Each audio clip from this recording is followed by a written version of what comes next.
Mag'lubiyat va g'alaba. Mag'lubiyat g'albaning onasi ekanligi to'g'risida. Avtori Mavlon Yasin. Sen o'zingdan zarlig'in, avval zamondan zarlamay, qayrilib orqonga baq, yaxshi yomondan zarlamay. Ajrsiz qilgan aqidangdan sanga omad qini, og'rinib chash bermagan Namrat Xamondan zarlamay. Bu jahon bo'ronlari bizga sinoq imtihon, lagligingni tillama, ashkan tanangdan zarlamay. Qarda qalmoqning sababi qish emas, balki o'zing, asla yo'lingdan zarlama, qatqan chanangdan zarlamay. Bel yaralgan biz uchun janglarda ching bog'lang'ini, eng avval xilla etingni sen davondan zarlamay. Muhammadjon Rashidin. G'alba qozondik. Bu jaranglik, tantanilik, qanoatlik, g'ururlik, mardona ovoz biz Uyg'urlarning zuvonidan yo'qab ketganiga asrlar bo'lib ketibdi. G'alba bir millatning mavjud ekanligidan derak beradigan bu so'z, bu xat, bu va'da, bu umid biz Uyg'urlar bilan hech qanday munosabat qolmabdi. G'alba allaqachon Uyg'urlar bilan xo'shlashib, Uyg'urlardan qo'lini yuyib, Uyg'urlardan zerikib, Uyg'urlardan nafratlanib, Uyg'urlardan ummidsizlanib, Uyg'urlarga kayinni qilib yaraqlab ketibdi. Uyg'urlar mag'lubiyatdan boshqani o'ylayolmaydigan va qabul qilolmaydigan bir millatga aylanib qoldik. Xuddi Uyg'urlarni Alloh taolo g'albadan nasibasi yo'q mag'lub bo'lish uchun yaratgan millatga o'xshaydi. Biz qaysi tarafga burilib qarasak, qandoq nishonga qadam tashlasak, mag'lubiyat bayrog'ini so'rab yurgan oqsoq askar, cho'loq sarkardilar. Chirqi o'chgan muzdavonning judun bo'ronlari bizni kutib oladigan bo'ldi.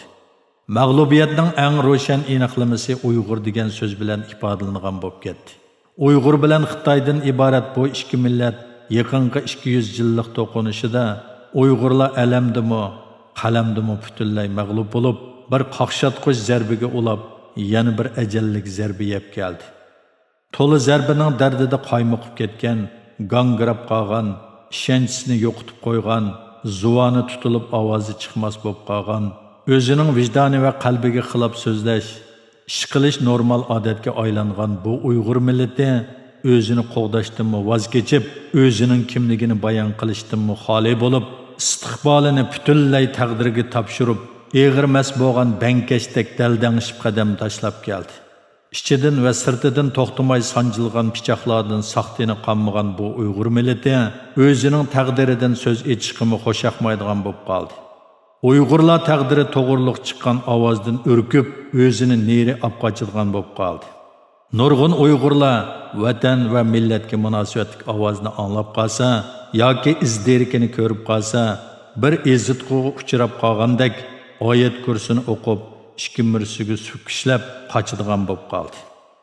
Uyg'urlar oldingi 200 yillik tariximizni, ko'zimizni yug'on ichib boshqa millatlarga selishtirib baqsaq, ko'zimizni yumib cho'nqur xiyol surib baqsaq, qalam tavirtishga intilib baqsaq, siyosat, iqtisod, ilm-fan, harbiy qatorliq har qanday sohalarga nazar solsak, mag'lubiyatdan boshqa narsani ko'rolmaymiz. Asliyamaymiz yoki misol ko'rsatib berolmaymiz. Ancha-muncha qo'lab chiqargan bexil g'albalarimizmi mag'lubiyat kalkullarida g'arq bo'lib ketadi ekan. Biz mayli mag'lubiyat degan so'zni anglashdan zerikayli, ansirayli, qayg'urayli, o'zimizni abqachayli, titit bo'layli, ummidsizlanayli. Bizning psixologiyamiz mushu mag'lubiyatning urib so'qilishida shakllangan. Bu xil psixologiyaning ta'sirida o'zimiz ilib bormoqchi bo'lgan har bir harakatlarimizga va tuzib chiqqan har bir planimizga gumon bilan qaraydigan bo'lib qoldik. Qayoqqa qarab mansaq bizni faqat mag'lubiyatla kutib oladi degan gumon bizning ong sezimlarimizga qo'mondonlik qiladigan bo'lib ketdi. Mag'lubiyatga bundoq uzun chidab kelgan va havas qilgan millatmi tarixda bakla oz uchraydi. Mong'ollarga mag'lub bo'ldik, Tungallarga mag'lub bo'ldik, Ruslarga mag'lub bo'ldik, Manjurlarga mag'lub bo'ldik, oxirda Xitoylarga mag'lub bo'ldik. Kuchli dushmanga uchirsak uningga mag'lub bo'ldik. Tatliq gap qilsa shirin so'zga mag'lub bo'ldik. O'ynasa o'ynab mag'lub bo'ldik. O'ynatsak o'ynatib mag'lub bo'ldik. Domlasa domlab mag'lub bo'ldik. tik tursak chas berib mag'lub bo'ldik. Mehmon bo'lib borsak mehmon bo'lib mag'lub bo'ldik. Sohibxon bo'lsak sohibxon bo'lib mag'lub bo'ldik. Ibodat qilmaymi mag'lub bo'ldik. Ibodat qilibmi mag'lub bo'ldik. Hujum qilibmi mag'lub bo'ldik. Chekinibmi mag'lub bo'ldik. O'zimizning tajribasi bilan ish qilibmi mag'lub bo'ldik. Boshqalarning tajribasini o'rganibmi mag'lub bo'ldik. Mag'lubiyat faqat bizni ko'rgandila, yashasin Uyg'urlar deb to'laydigan bo'lib qoldi. Bizning mag'lubiyatimiz yana hayvatlik va saltanatlik mag'lubiyat. Harbiy, iqtisod, siyosat, ilm-fan, jug'rofiya, ideologiya, psixologiya, falsafa, ruh, jasorat, pozitsiya, e'tiqod, strategiya, taktika, ko'zitish, mo'lcharlash, iroda, ishonch qatorliqlarni mukammal ichik olgan mo'l va rangarang mag'lubiyat. Men o'ylayman, Uyg'urlardek mag'lubiyat bilan yaqin do'st bo'la olgan yana bir millat bormidi? Uyg'urlarning bu mag'lubiyatning cho'nqur va qorong'u girdovidan chiqish imkoniyati bormidi? Ijodiyatda qayta mag'lubiyatdan keyin g'alaba qozongan misollar oz emas. Edison lampochkani ijod qilish uchun 10 ming qitimdan ortiq mag'lubiyatga uchrabdi ekan. Dyson xaltasiz vakuumni ijod qilish uchun 5126 qitim quruq qo'l qaytibdi ekan. İnsanlarning tarixidagi mag'lubiyatlarga nazar solsak, mag'lubiyat nurg'un ahvollarda insonlar o'zining qilayotgan ishlariga yangilik akranmaslikdan, o'zi qilayotgan yo'lning oxiri chiqmaganligini bilib turib, yangi yo'lni izlamaslikdan, o'zi sakrab tushgan dengizdan uzib o'tib ketishga ko'zi yetmay kayniga chekinishdan, o'zi bel bog'lagan ishlarga jur'at qilishning o'rniga qo'rqish paydo bo'lishdan kelib chiqadi. Xo'ja Niyoz o'zi boshlagan qo'zg'olondan mustaqillik kelib chiqishga ko'zi yetmay, birinchi jumhuriyatni mag'lub qildi. Ahmadjon Qosim Manas daryosidan o'tib Sharq Turkiston poytaxtini elib, jumhuriyat qurishga ko'zi yetmay, 11 bitimni o'ydirib chiqarib, ikkinchi jumhuriyatni vayron qildi. G'alba degan doim qo'rqqan, andish qilgan, urkigan, xatarlik bilingan, beoram qiladigan, qaboatlik tush bo'lib, so'g'oq tarlarga chiliq-chiliq soladigan bir sirli qora bulutning kaynida yo'shirin o'rin oladi. Mustafa Kamal hayot va erkinlik uchun borlig'ini qurbon qilgan millatni hech kim yengolmaydi degan ishonchi bilan vayron bo'lib ketayotgan turk xalqini boshlab, hozirgi Turkiya Jumhuriyatini qurib chiqqan. Mao Xitoy Kommunist partiyasini yetaklab mangan uzun safardagi eng qiyinchilik vaqtda qorong'u tun o'tib ketadi, tong nuri oldimizda yo'riydi deb oxirgi g'alabaga yetaklagan.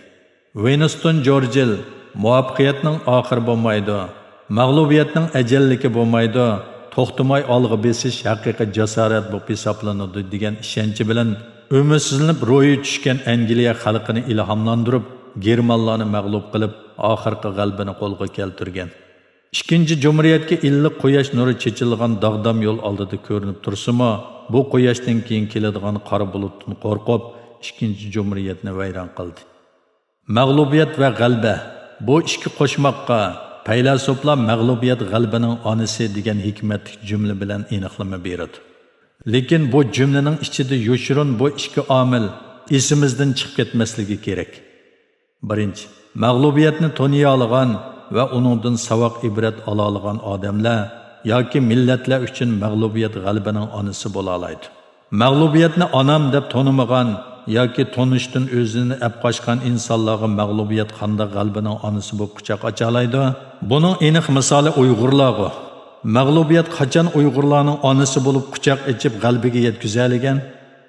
Ikkinchi, g'albimi mag'lubiyatning onasi bo'la oladi. G'albini azizlamagan, qimmatini bilmagan, e'tiborsiz qaragan, xato ishlatgan, xorlagan, xoinlik qilgan insonlardan g'alba yuzni o'rib, orqani qilib yiroqlab ketadi va mag'lubiyatning xohlagancha xorlishiga va tuhmat qilishiga tashlab ketadi. Uyg'urlar yana buningmi misoli-ku. Mag'lubiyatning jazmanligiga kapolat qiladigan narsa bo'lsa, qilayotgan ishidan voz kechish. Ikki jumhuriyatning mag'lub bo'lishi buning misoli. Davlatining mustaqilligiga erishgan millatlar bilan o'zimizni selishtirsak, bu millatlar mag'lubiyatni o'zining ustozi qilgan. Mag'lubiyatni nishonga yetib berishda sal kechiktirgan bir o'ylanma yo'l qilgan.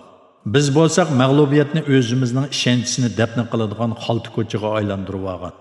Uyg'ur xalqining mag'lubiyatga to'ymasligi mag'lubiyat Uyg'urlarning onasi bo'lishdan voz kechib, Uyg'urlarni eziqtirib cho'llarga tashlaydigan, Absullah o'qib bosh ko'tarolmay uxlaydigan bir non qepiga aylantirdi. Biz bir mag'lubiyatdan yana bir mag'lubiyatga to'xtamay ulashib kelgan bo'lsakmi, mag'lubiyatdan o'rganmagan va mag'lubiyatni ustoz tutmagan millat. G'albiga ishonchi vayron bo'lib, mag'lubiyatdan qo'rqib ketgan millat. Mag'lubiyatdan o'rkib ketgan millat hech qachon ko'zga ko'rinarlik natijaga erishamaydi. Bundaq millat hech ish qilolmaslik va hech qanday zuvan chiqarolmaslik orqali mag'lubiyatdan xoli bo'lishni o'ylaydi. G'arbda hech ish qilmasang mag'lub bo'lmaysan degan gap bor. Bechora Uyg'urlarga mushu yo'lmi etilib ketdi. Hozir Uyg'urlarga hech harakat qilmay o'limni kutib jim yetish orqali mag'lubiyatdan saqlanadigan yo'lmi etilib ketdi. Uyg'urlar hech ish qilmaymi vayronchilikka uchrayotdi. Uyg'urlarning tomirlaridan sug'urilib olgan qon butun Sharq Turkistondagi Xitoylarning qon iskolatlarini emas, butun Xitoy mamlakatidagi iskolatlarni to'ldiryotdi. Uyg'urlarning organlari xohlagancha kesib elinib, butun Xitoyda setilyotdi. Uyg'ur o'smirlarning go'shtlari Xitoydagi yoshirin oshxonalarda g'izo bo'lib ustallarning ustiga tizilyotdi. Uyg'urlarning bolalari ota-onalaridan ayrilib o'smirlar lagerlarida ana, dada deb yig'lab zarlanib, Xitoylar bergan zaharliklarni yeb vayron bo'lyotdi. Uyg'ur qizlar turmalarda xohlagancha Xitoylarning dafsanda qilishiga uchrayotdi. Ko'ksalarini tamaga o'tlar bilan puchilayotdi. Nomuslarga tokkaltak yiqiyotdi. Erleri turmaga tashlangan Uyg'ur ayollarning uylariga bir necha Xitoy erlar kirib, bu ayollar bilan bir karvatda yotgan rasmlar g'albining simvoli qilinib to'rlarda taqitlayotdi. Uyg'ur ayollarga o'kul urib tug'mas qilib tashlayotdi. Bir qarindishi turmada o'lgan oilalar shu qotil Xitoylarga rahmat etishga majbur bo'lyotdi. Millionlagan Uyg'urlar Xitoyga haqsiz qul bo'lib ishlab, mag'durdan ayrilganda organlari tirik kesilib, elinib, mangu kelmaydigan yo'llarga ketib boradi. Yana Sharq Turkiston sirtidagi 90% Uyg'urlar hech ish qilmaslik orqali mag'lub bo'lmaslikni tanlayotdi. İnsanlar cho'ng ziyonga uchirmaslik uchun, bir nishonga yetib berish uchun nurg'un vaqtlarda dushmanga bosh egishga to'g'ri keladi. Zulmga chidashga to'g'ri keladi. Qarlashlarni qabul qilish shart bo'ladi. Qulluq zanjirini put qo'liga solganda put qo'lini tutib berishga to'g'ri keladi. Bundaq misollar tarixlarda nihoyat ko'p. Hatto bizning kundalik turmushimizda ham uchrab turadi. Bu bir aqalli hisoblanadi. Lekin dushmanga bosh egsimi, zulmga chidisimi, xo'rlashni qabul qilsimi, qulluq zanjiriga odatlansimi, yana dushman rozi bo'lmay seni o'ldirib yo'qotishni qat'iy niyat qilganda, sening dushmanga bosh egishing, zulmga chidishing, xo'rlashlarni qabul qilishing, qo'ling zanjiriga ko'nishning hech ahamiyati yo'q. Roli va yordami bo'lmaydi. Bundaq vaqtda sen yo o'lim, yo ko'rim deb jang qilishga to'g'ri keladi. G'arb ellari, Turkiya, Amerika, Yevropa, Kanada, Qozog'iston, Qirg'iziston qatorliq Stallardagi ko'p sondagi Uyg'urlar hozirgi Xitoylarning elib berayotgan irqiy qirg'inchilik oldidimi hech ish qilmaslik siyosatini qo'llanish orqali mag'lubiyatdan o'zini saqlayotdi. Tarix shuni bizga tushuntirib keldiki, sukut bilan o'zini mag'lubiyatdan qochganlar oxiri mag'lubiyatning doriga esiladi. Mustaqillikda chang turib dunyoning yordamini izdansak, bu yordam foydali bo'ladi. Biz izdanishda parlaq yo'l ochiladi. Mustaqillikni qurbon qilib, dunyoning yordamini izdasak, bu yordam bizga ziyon qiladi. Bu izdanish texmi qorong'u zindonga boshlaydi. Mustaqillikni tashlab izdangan barliq kurashlar oldingi ikki jumhuriyatning xatoligiga varislik qilib, bizni mag'lubiyatga boshlaydi. G'albidan mangu ayirib tashlaydi. Bizning talablarimizning va niyatlarimizning qandoq bo'lishidan qat'iy nazar Xitoylarning niyati birla. U bo'lsa Uyg'urlarni butunlay yer sharidan urug'ini quritib etish.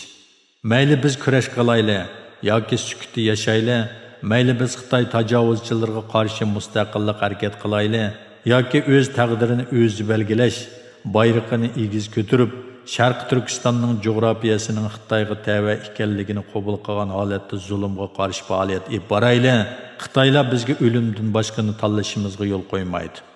Mag'lubiyat go'yi insonlarning irodasini va ruhini vayron qilib tashlaydi.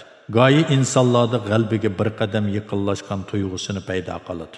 Edison lampochkani ijod qilish uchun 10 ming qitimdan ortiq mag'lubiyatga uchragan. Ba'zilar uningdan mag'lubiyatga to'ymadingmi deb so'rasa, Edison, men mag'lubiyatga uchirmadim. Bu 10 ming xil yo'ldan muvaffaqiyatli natija chiqmaydiganligini bildim deb javob bergan. Sovet ittifoqini qurib chiqqan Lenin 1905-yili elib borgan harakati mag'lub bo'lganda, saqchilar uningdan oldingda yug'an bir tamturg'unni ko'rmadingmi deb so'rasa, Lenin ko'rdim, lekin uni bir ishtarsi o'rilib tushdi deb javob beribdi ekan. Sharq Turkiston xalqining mustaqil bo'lishiga faqat birli to'sqinlik bor. U bo'lsa mustaqil bo'lishga ishonchisining tiklanmasligi, mustaqil ideologiyasining shakllanmasligi. Bu yo'lda mag'lubiyatga uchraymiz deb qo'rqishi. Bu mustaqillik yo'lida fidokorlik qilish jarayoni bir azobliq va jafoliq jarayon. Bu yo'l jafo mushaqqat va xatarlik to'saqlarning hujumida mag'lubiyat har bir do'qmishlarda jinosini tutib, yerliklarni tayyorlab qo'ygan yo'l. Eng yaxshi ahvoldami, balki 10, 20, 50 yil intayin mushkil davrlarni beshidan o'tkazishga to'g'ri keladi.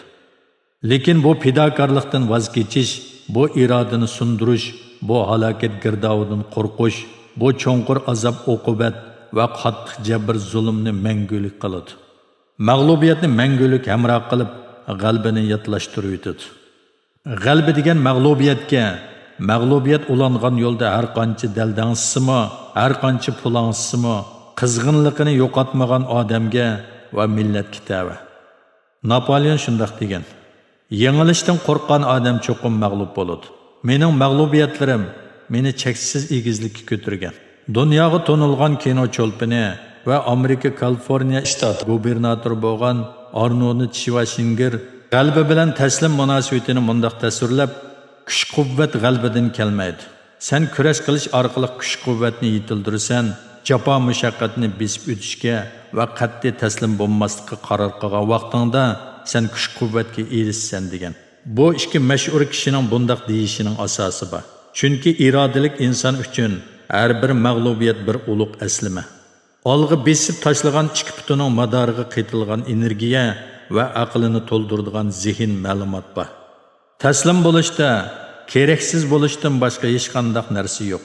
Har qanday millatlar orasidagi kelishimlarda, siyosiy talash-tortishlarda, harbiy to'qinishlarda elish va berish bo'ladi. Lekin taslim bo'lishda hech qanday elish bo'lmaydi. Taslim bo'lishda qul bo'lib xohlagancha dafsanda bo'lishdan boshqa narsa bo'lmaydi. Hamma mag'lub bo'lib boqqan. Napoleon, Washington, Atatürk, Winston Churchill, Chingizxon, Attila, Salohiddin qatorliq dongli qahramonlarmi mag'lub bo'lib boqqan. Hatto payg'ambar alayhissalatu vassalammo mag'lub bo'lib boqqan. Mag'lubiyatdan g'alaba tug'dira olganlarning bir aloydiligi, ular mag'lubiyatni g'alaba yo'liga boshlab mangdigan yo'l ko'rsatkich qila olgan. Uyg'urlar shuncha ko'p mag'lubiyatga uchirgan bo'lsa-mu, mag'lubiyat to'g'riliq oz parang qilamiz. Xuddi biz to'xtamay g'alaba qozonib kelayotgandek so'zlaymiz. Ikki jumhuriyatdan so'z boshlasak, xuddi biz Xitoylarning vatvarigini chiqarib o'tgandek qalbiklarimizni tamshib ketamiz. Mag'lubiyatni haqiqiy tekshirish va tadqiq qilish orqali mag'lubiyatga bo'lgan qarshi turish iqtidorimizni va mahoratimizni o'stira olamiz. Mag'lubiyatga bo'lgan qarshi turish mahoratimizni o'stirish, mag'lubiyatdan o'rganish va foydalanish bizni ulug' g'albaga yetaklaydi. Amerikalik yozuvchi va notiq Zig Ziglar shunday degan: "Sening qanchalik qattiq yiqilganliging emas, yiqilgan yeringdan qanchalik egizlikka qonqaganliging hisoblanadi."